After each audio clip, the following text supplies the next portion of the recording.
What's up, investors? On this week's episode of the Note MBA podcast, we talk a little bit about building an ROI calculator. We give some specific items that you're going to want to include, and we talk a little bit about the ROI calculator that David made based on the Tough Love episode from last week. We also talk a little bit about the flip, the HUD Home flip that David just finished, and we talk real numbers on an actual deal that just closed out and why sometimes looking at just the worst case scenario might be a waste of time. Check out this week's episode right now. Yeah, no. I mean, sure, if you want, but more specifically, I've seen people who have listed them out. And then I've seen people who have like a separate space for them, and then it averages the 3 or 4 or 5 different places. You know what I mean? Yeah. So I've seen it done a couple of different ways, okay? First, seconds, performing, non-performing? What the Note buyers, when it seems like you're in this business alone, know Chase, Robert, and the rest of their tribe are at it every week. They're bringing updates from their own note businesses as they work to find, fund, and finish deals. Follow along as they share their grassroots education with you, tuition free. If you'd like to know more about what they do and to download the entire back catalog, check out notemba.com. Now, here are your hosts, Chase Thompson and Robert Woods. Hey everybody, welcome to the Note MBA podcast, your home for note investing on iTunes. I am Chase Thompson, joined this week by Mr. David Glinsky. What's up, good sir? How are you? Hello, everybody. How's it going? I'm going to be honest with you. I know they can't actually answer you. I can, though, and the answer is I sound much happier than I feel. I feel terrible. I'm sick. This North Texas is, I don't know if it's like an allergy thing or something, but it is totally different than South Texas. I'm a little under the weather, I got to be honest. Just like a regular cold type of I think so. I think that's what it is, and I'm just gonna continue to fight and combat and all of those things, and hopefully we come out on top. That's the hope, at least. We all wish you the best, us, me, and all the listeners. Sure. Well, let's jump right into it. I think this week is going to be kind of a short show kind of week. We've only got a couple of things to dive into.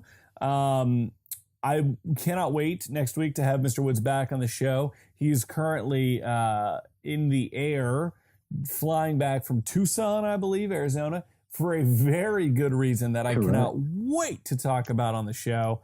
So that'll be cool and exciting and fun. So today we're going to break down a couple of topics, as it were, from last week's episode.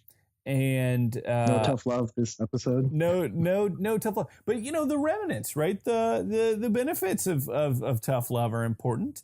And I have seen much growth. I've seen much growth from tough love, and it seems like it's working out for you as well. So let's talk. First and foremost, the easiest one, I'm sure for you to touch base on is, again, if anyone's following you on the Snap over there on Snapchat or Instagram and or Facebook, they saw some awesome photos come out these past few days. You want to talk a little bit about that flip you got on the market? Yeah, absolutely. I'm so happy to say that I finally have it on the market. I've already got a couple showings on it, which has been amazing. I'm still going back and doing little touch-up things like touch-up paint here and there, but it's been super exciting and big weight off of my chest. So the numbers are looking pretty good too. I asked you before we hit record if you had some of those ready to rock and roll, which I know because it's obviously an unsold kind of entity at this point, but you could definitely hit me with some of those, at least what you bought it, what you're selling, or listed, I guess technically what you got it listed for, and then talk a little bit about what you did to it. I'll preempt people with this is a home run, mainly because of two things. Because A, I've put in all my time to fix it myself and not pay contractors, which I'll touch on a little later, the good and the bad. And then B, I've held on to this a little longer than I wanted to. It isn't the traditional 2-3 month flip. It took me a couple more months than that. But because I had a lot of other stuff going on, and plus the market helped me out. Holding it longer, it actually raised the sales price a lot more than I was expecting. So I bought the house for 180. It was a HUD home, and I actually did live in the property for a few months. I was doing the house hacking. Bought the property for 180. I put in about 30,000 in materials, and whatever you want to count my work as. I probably should calculate how, what my hours were and how much I wanted to get paid per hour and see how much that figures. But for now, I bought it for 180. I put in about 30, and I'm selling it. I listed it at 295. So a nice healthy margin there. We'll see if it sells, but it's been pretty good. The thing I wanted to touch on was about the home run. I was projecting to make 30 to 40 grand on it. And since I held it for a little longer, and by a little longer, I mean like 3 to 4 months longer, because I was living in it and I was balancing some other things in life, the market actually picked it up, and I'm ending up making somewhere around 70 to 80 off of this one. So it's going to be a nice, healthy flip. And then I should calculate my time and my hours and subtract that from my profit, but I think I'm just going to do that on the next one since I don't have enough data for that. Right. Okay, so maybe, and of course, once you maybe get it under contract, get past the option period, we'll have some numbers on it, which would be interesting. I'm glad for the healthy profits, super excited about all of that, and hopefully some stuff that you learned on it that can be applied, obviously, towards continued real estate investment, specifically in the node space. Very good. And leaning more towards the node space, one of the other things that happened during that Tough Love session was a question on your ROI calculator. So you sent it over to me. I'm now kind of reviewing it, which is great. So talk to me a little bit about this. This is something that we've had discussions on in the show before. The process of going through it, how long did this take you? And you actually have a really interesting component to it that I want to talk about after that. Yeah, absolutely. So my main goal when looking at the calculator was trying to figure out how much I should bid on the properties and what would be like my maximum allowable bid. Just, how people have their Mayo formula. I was trying to figure that out, but for notes. And what I worked backwards from was that, and here, let me pull up the calculator just so I could look at it too. Mm-hmm. So yeah, I basically took all of my givens that come with the tape, UPB, BPO, address, etc. And then, I plugged in my debits, which would be taxes and HOA and legal expenses and annual servicing costs, that kind of stuff. And I basically messed around with formulas until I got something that made sense. And trust me, this took a while. I think I worked on it from 5 p.m. yesterday until 3 a.m. this morning.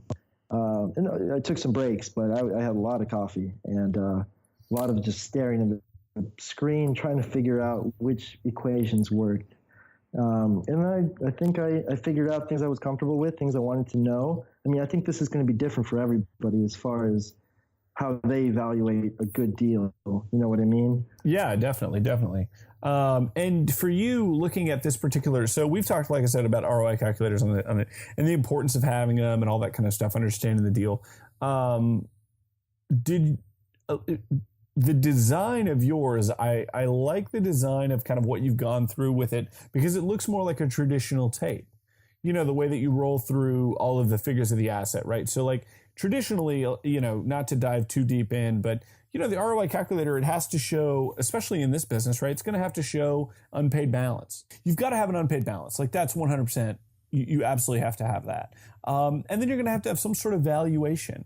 This could be something that you put into the back end where you get your values from, say, Zillow and Trulia and HomeSnap or whatever the case may be. Cough, use Due Diligence Pro. Yeah, no. I mean, sure, if you want, but more specifically, I've seen people who have listed them out. And then I've seen people who have like a separate space for them, and then it averages the 3 or 4 or 5 different places. You know what I mean? Yeah. So I've seen it done a couple of different ways, okay? But it's going to have some sort of valuation for whatever you're calling the market valuation. And then outside of that, you could obviously have a true, maybe like a realtor CMA section or you have another valuation on that. So outside of those three things, you're also going to have to whatever your offer price is, right? What is your offer price going to potentially be for this deal? Because if you don't have that, you don't know what your ROI is going to be. Like, okay, it's worth X, and this is what it's going to cost to work out a potential get a potential workout going. But if you don't have what you're actually bidding on this thing for, you have no idea what you're putting into the deal, right? Outside of those kind of semi-known costs. And then after that are going to be those semi-known costs, legal or taxes or HOA or whatever the case may be, right?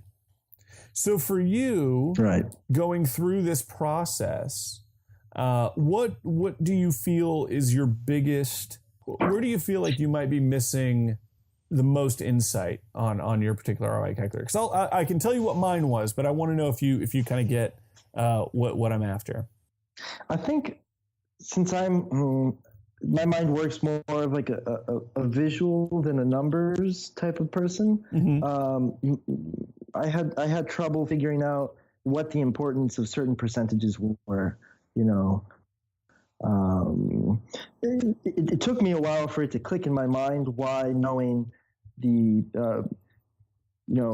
X percentage of UPB against this or that would be important to my evaluation. But after a while that clicked. And I think I can play around more with comparing certain numbers to get certain percentages that would help me make a more educated decision on a bid.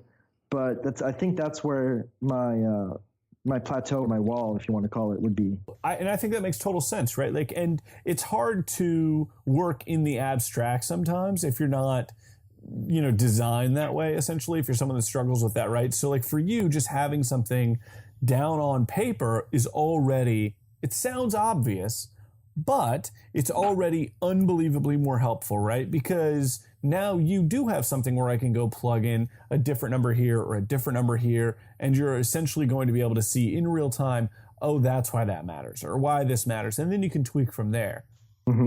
Exactly. For me, the biggest, aha came in the space of better articulating and documenting the other expenses. When calculating for things like foreclosure or attorney fees or servicing costs or different things like that, for me, the big aha came from taking those out of the abstract, experiencing more of those expenses, and then adjusting my numbers accordingly. Like that was a big one for me, which I would imagine would come to you eventually. Right. Yeah. No, obviously that's, I think through more experience, you learn more of those. It's just cost in general, as far as what numbers to expect for deals and, legal expenses for states and stuff like that. So yeah, I think that just hones in the more you do it. Yeah. And so that to me was always the really interesting one that I got more, experience, kind of like I said, honing in and kind of adding those into the calculation, right? Now prior to recording, we had a couple of things that we wanted to address. What I think is super cool is that you went slightly the extra mile. I get it. Credit goes to a roommate that you have, but I think it's cool because mine doesn't do this. I think it's pretty neat that your spreadsheet auto pulls some of those data points into like a little miniature pro forma on your deal, right? And then that gives you kind of a snapshot of potentially what a deal expectations would be from unpaid balance, cost, ROI, these types of things. So I thought that was a pretty neat component of what you're putting in. So you have this ROI calculator that you're going to run on deals and tapes and all this other stuff. When a deal looks like it's making sense, then you can go, pull up this pro forma, take it, and then use that as a way against marketing this to potential co-venture partners or whatever the case may be to get the deal done, which I thought was pretty cool. Yeah, thank you. Again, all credit goes to my roommate Sterling. But this is, it's like you said, it's just going to be really useful in the future for when I do start doing JVs. This is awesome to send out to them, or just for my records in general, print this out and put it with all the collateral files once I have them, and just always be able to have a quick glance. Yeah, so that's something that I actually haven't been doing, and I've decided to start doing with some recent acquisitions that we've had. But I've got saved the saved calculations based off of the essentially the pro forma that we put together. Here's what we're expecting from this deal, yada, yada, yada. Here's the archives. I've got all of that. But what I haven't ever really done, and so I've decided I'm going to start doing going forward, is decide, like, I understand that future success has no bearing on past success, or future failure has no bearing on past success, or anything like that. I get that. But I found it fascinating the other day when I was talking to an investor and they said, oh, this deal was, it went a lot better than we anticipated. And I said, what did you anticipate? And they said, let's say they got 30% ROI and they expected 25 or something like that, right? And I said, what did you anticipate? They said 25. And I said, well, how many times does that happen? And they said, I don't know. And so I thought that was kind of fascinating because I didn't know either. And so I wanted to kind of get an idea and an understanding of how close am I getting? How close am I getting with my initial thoughts on a deal, knowing that every deal is its own special little butterfly and something's going to have longer hold times, or somebody's going to muck it up with a second filing of a BK, or, all of these different things. I understand all of that. And taking some of that into account, getting an understanding and an idea of when I say it's going to be X, is it typically X plus 2 or X minus 5? And really started to get an average out on that and find if I can, and see if I can find areas within either the calculator or just my own general, a little bit like when you set your clock 5 minutes fast, right? So like you set your clock 5 minutes fast, but it never ends up working because it's 5 minutes fast. So then you're always like, my clock's 5 minutes fast, then I'm okay, right? So, like if I get a deal where, like, let's say my traditional ROI calculation is conservative enough that if I'm typically like, this is going to be a 25% ROI, and I know as best I can that traditionally I'm off 3 points in the positive. Even on deals that just go south, the averages are, I'm going to be off by 3 points. I can go, this is a little skinny at 22, but I'm typically going to see 25 to 26. So then why am I just not putting that? I'm right there with you. I find that to be a fascinating thing. And every single investor I ask, nobody's ran these numbers really. Which is surprising to me. I feel like, I'm not saying everybody should know all their numbers to the dot all the time, but I find it super interesting. I'm a big picture type of guy. I love big data. I love seeing I'm going to start logging my track record of deals and how they go, like what you're saying. So in the future, I can do exactly what you're saying, which is get a feel for how my track record is for deals, or your track record, or anybody's in general, and see. I'd love to categorize them by state and be able to cross-reference them against so many different things. I love spreadsheets. I sound like such a nerd, but I really do. No. And so, but that's what I wish I knew more about them. That's what becomes fascinating to me, right? Is this idea that what if every single time you invest in Canton, it's 5% less than you anticipated? Exactly. God, see, that's what I want to know. Or every time I invest in Georgia, the deal always ends up closing 3 months ahead of time, or on average, things like that would be super fun to know. And you just have to keep in mind that every deal is different and every deal is a special little snowflake. But it'd just be fun to know those numbers and to keep them in mind. No, I think that's it, right? It's just general knowledge is power. It just was fascinating to me to look at. And I'm sure there's some investor that listens to that, it's listening to us and goes, oh no, I track that stuff. Good for you. I want to talk to you. This was a me thing. I was looking at it from my perspective, and a lot of investors I've talked with since having this kind of idea, they don't track it. They track it, but they don't track it. You know what I'm saying? It's like when you're gaining weight, but you don't know how much. You're just like, my pants are getting a little tighter. It's like the rough idea in their head. Yeah.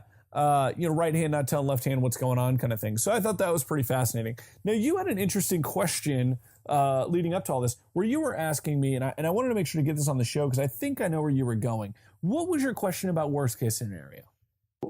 It was more of me just saying, I built this calculator based on the worst case scenario. So my thought process goes, if the numbers work, to come out good on my worst case, then every other situation, which is better cases, would work, regardless. So I still have to build out all my other calculators for if it turns into a rental or if it turns into a reinstatement or a mod or whatever. Right. I went with, I thought in my head was the worst case in my eyes and what I've learned from reading and stuff. So I thought if this is the worst case, then every other case will work out. So I will say that is typically not correct. And here's why. And the only reason why I wanted to answer this question on the show or talk about this on the show is because I knew with your question before I even opened up your ROI calculator that you didn't have all the scenarios done yet. And the only reason why I knew that is because we can go over a deal right now that just closed out for us where my worst case scenario was a minus 2% net ROI. Oh, okay. Cool. Let's do some hands-on learning then. Right. So what we're looking at here is potentially, so this is a deal that was just closed out in Texas. It's a little 3-2. Unpaid balance was a little over $78,000. It was $78,577. We had a CMA. This is a realtor done at 95. Zillow had it priced at 100. And we had an offer price at 51.4.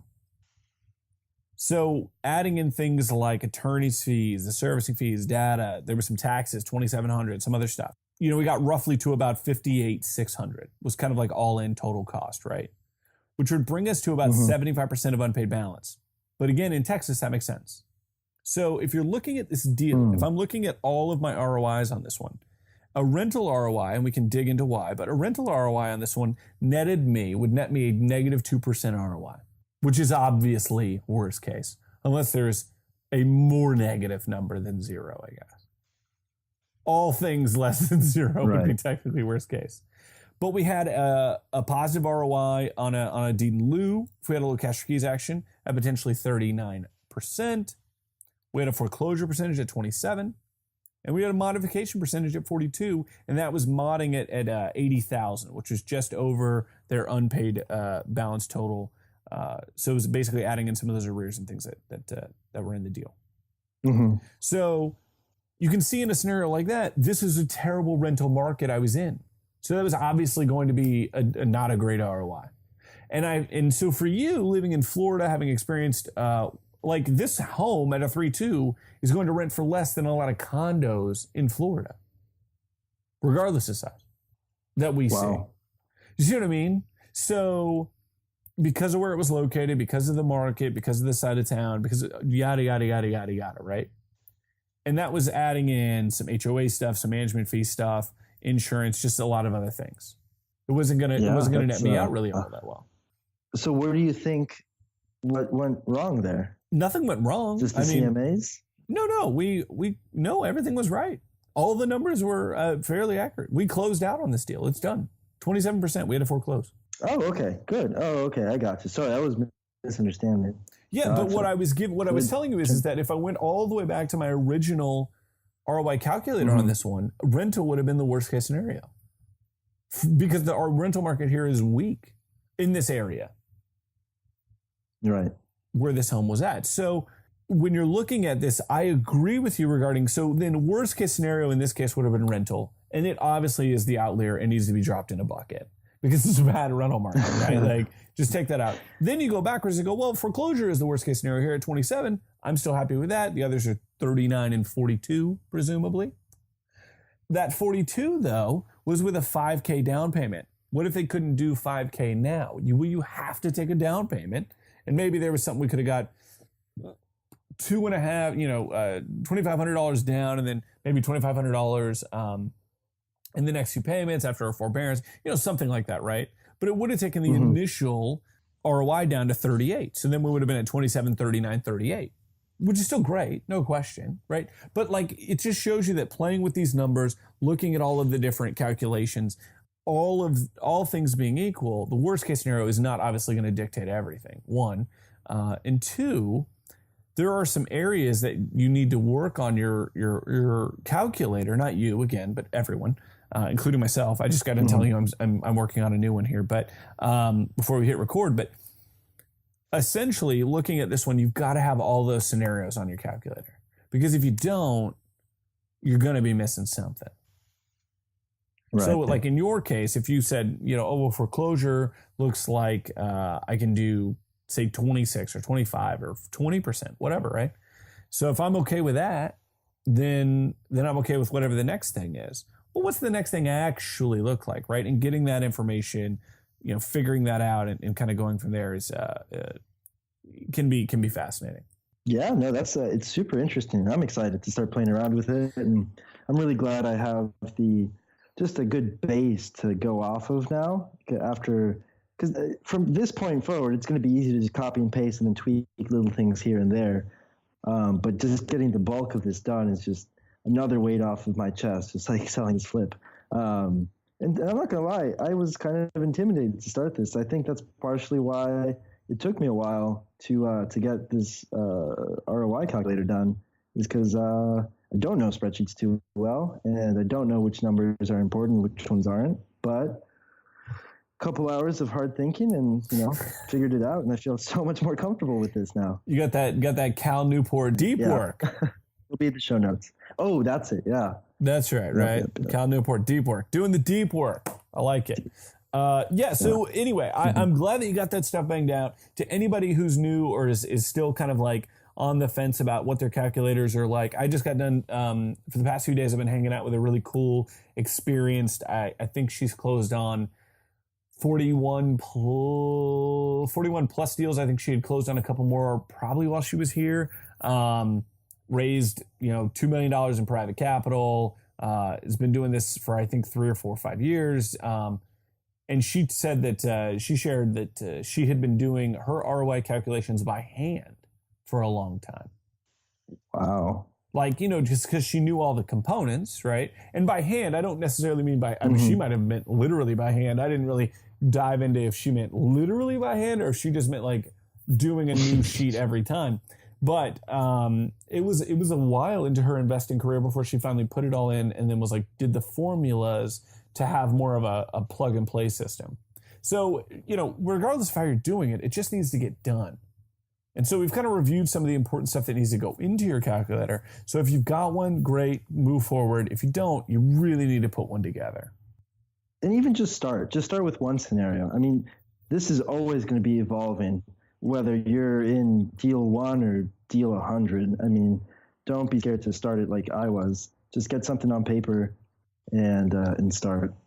Yeah, I mean, we look at a lot of these big companies and we glorify them to a certain extent, but we don't practice what they preach, right? You've got someone like YouTube. I was teaching a marketing thing the other day, and someone was asking about the new YouTube algorithm update, and I said, "Oh yeah, this is kind of what people have been talking about."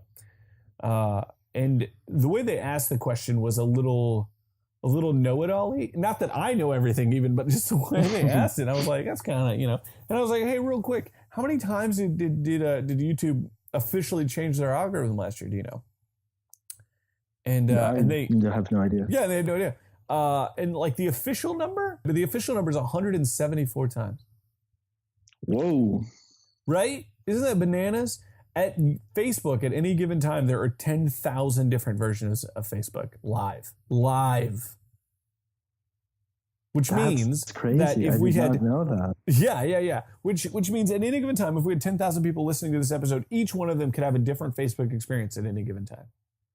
Like everyone could log into Facebook. Each one of them could have and each one of them different ROI calculator. Well, certainly, but that's my point. My point is that you've got to you've got to take that iterative learning process to this. There's no set it and forget when this goes down. This is not a 2 + 2 = 4 scenario. The numbers will definitely be what numbers are going to be. You know what I mean? Like certain percentages are going to be what they're going to be. But the way that you attack it, or how much you put in there for legal costs, or how much you're putting in there for HOA costs, if it's a non-HOA, it's 0, right? Like I mean, even just simple fields are going to change from time to time. How much weight you give particular CMAs or BPOs. We mentioned having Zillow and HomeSnap and Trulia as our kind of like online quick look numbers, right? And if you have those all individually looked out or labeled out on your sheet, great. If you have them averaged 3 together, even more interesting. Or maybe, such as yours, where you have them given different amounts of weight in the calculation itself. So if Zillow says X is slightly more consistent with my experience, so X gets full weight, but if Y is typically off by 5%, I'm going to do that minus 5%, and then that number then goes into, you see what I'm saying? So it's all fascinating, and it's something that you should constantly be looking at. And most notably because every single time that you save the $1,000 or the $10,000 or the $50,000 over time, that's in your pocket. And that's what makes it so important. Yep. Absolutely, man. I find it super interesting. This has been a fun episode. I like talking about this. I mean, it's only interesting if you want an additional $50,000 over time. I don't know your life, but I know my life, and I would love that. You know, pocket change. Yeah, exactly. Anyway, guys, thank you so much for joining us here. We've got big things coming. I've got a really big meeting tomorrow. I look forward to talking about that in due time. So it'll be super fun. And either way, if this is your first time here, be sure to head over to iTunes, give us a rating, give us a review, and of course, subscribe. It helps us out tremendously. Everything we've talked about will be in the show notes over at NoteMBA.com. If you have any questions, comments, or concerns, just shoot us an email, ask@NoteMBA.com. Be sure to tell 5 of the people you know this week about the Note MBA podcast. Catch you guys next week. Boom. Thanks, guys.